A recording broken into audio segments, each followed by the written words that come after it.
I'm live. Good afternoon. Today's Tuesday and it's not morning anymore, it's after midday.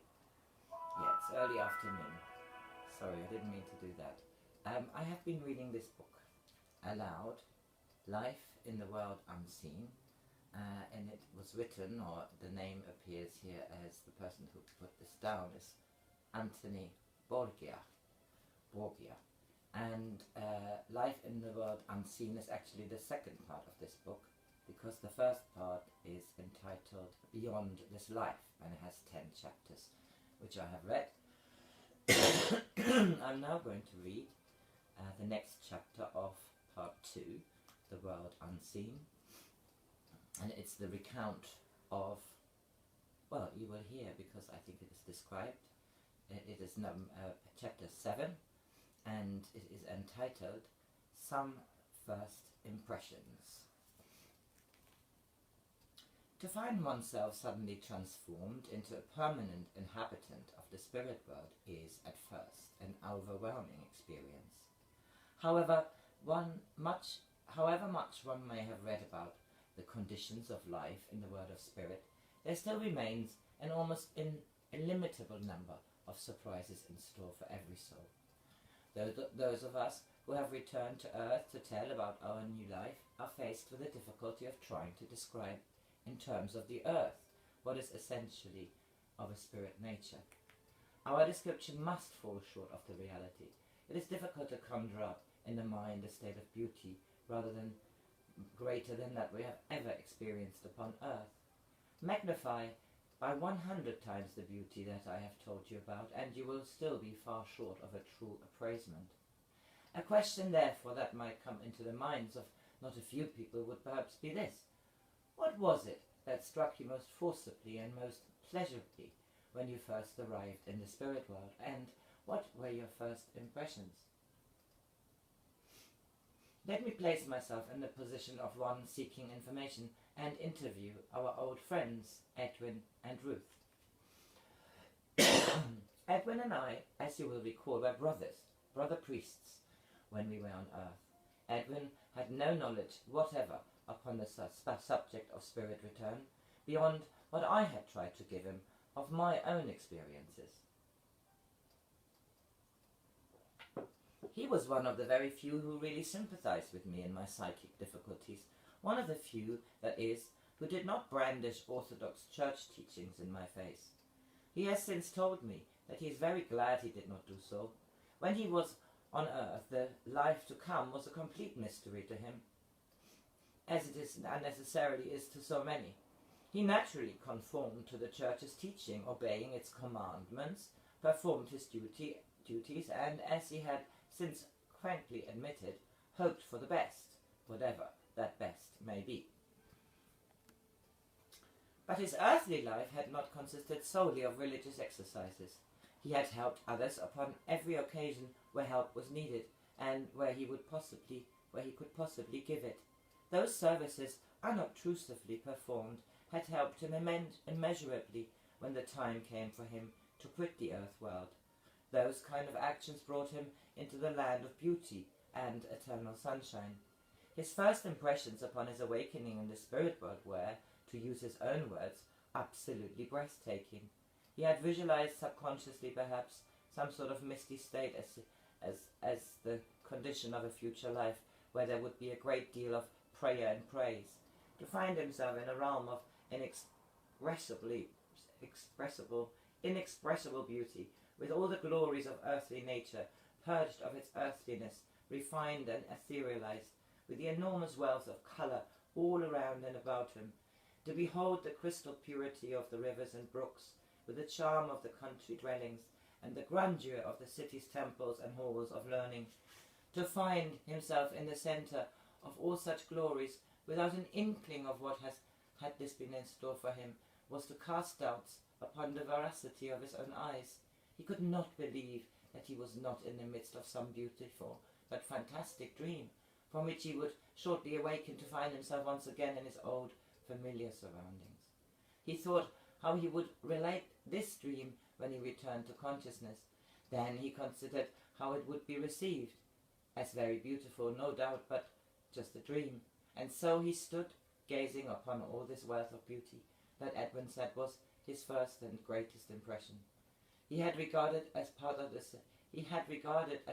the dream all that had gone before, all that had led up to this standing and gazing in wonder upon the scene that stretched out almost unendingly before him, how he had awakened from a comfortable couch in a very charming house to see sitting beside him an old friend who performed the same office for Edwin as Edwin did for me when he came to meet me.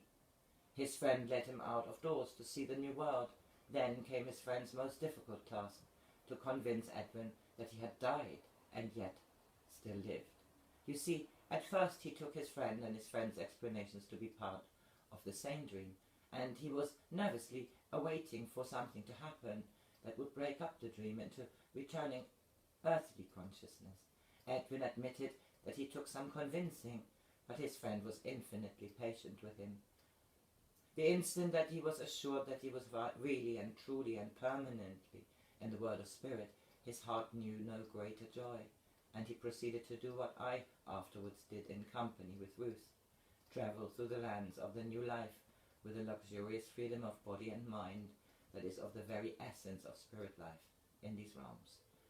What most impressed Ruth upon her first awakening in the spirit world was, she said, the enormous profusion of colour. Her transition had been a placid one, and she had consequently awakened after a very brief sleep, calmly and gently. As with Edwin, she had then found herself in a delightful house, small, neat and compact, and all her own. An old friend was beside her, ready to help in the inevitable perplexities that accompany so many awakenings in the spirit world. Ruth is by nature rather reserved, especially as she said when it came to talking about herself. In Edwin's case, I knew so much of his earth life that it was easy for me to draw upon my own knowledge of him. Ruth, however, I had never seen until we met her here, upon that occasion beside the lake. After much persuasion I managed to extract from her one or two details concerning her earthly life. She had never, she said, been an active churchgoer, but not because she despised the church, but because her own views upon the hereafter did not agree with what her own church taught. She saw too much of faith required and too little of fact being given, and although she had encountered so much of the troubles and afflictions of others in her daily life, that the vague but rather terrifying picture of the world to come, the dreadful judgment day that was so constantly held before her in the church's teaching, she instinctively felt to be wrong. The emphasis laid so strongly upon the word sinner, with the almost wholesale condemnation of everyone as such, she also felt to be wrong. She was not foolish enough, she declared, to believe that we are all saints, but, at the same time, we are not all sinners. Of the many people she knew, she could recall none who would ever be so branded and condemned in the religious sense. Where are all these people going after they had died? She could never imagine herself sitting in judgment upon these souls and passing sentence upon them as sinners. It would be preposterous to contemplate. Ruth added that she could be more merciful than God. It was unthinkable.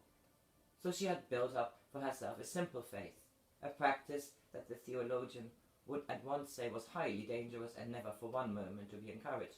He would have spoken of the peril in which her immortal soul stood by entertaining such ideas, but Ruth never for one instant considered her immortal soul to be in peril. Indeed, she went happily along, living her life according to the dictates of her gentle nature, helping others in her daily life and bringing a little sunshine into the drab lives of others. And she was firmly convinced that when her time came to leave the earth plane, she would take with her into the new life the affection of her many friends. She had no fear of death, of the physical body, nor could she imagine it to be the terrifying experience that so many people anticipate and dread. She had no absolute grounds for this belief, and she had since concluded that she must have been drawn to it intuitively. Apart from the glorious colours of the realm in which she found herself, what struck Ruth very forcibly was the astonishing clearness of the atmosphere. There was nothing like it to be seen on earth. The atmosphere was so free from the slightest trace of mistiness, and her own vision seemed to be so intensified in power and extent that the enormous range of colours became doubly vivid. She had a naturally keen eye for colour, and she had undergone considerable musical training when she was upon earth. When she came into the spirit world, these two faculties had combined, and the colour and music of the new land had burst upon her with all the luxuriance of their superb beauty.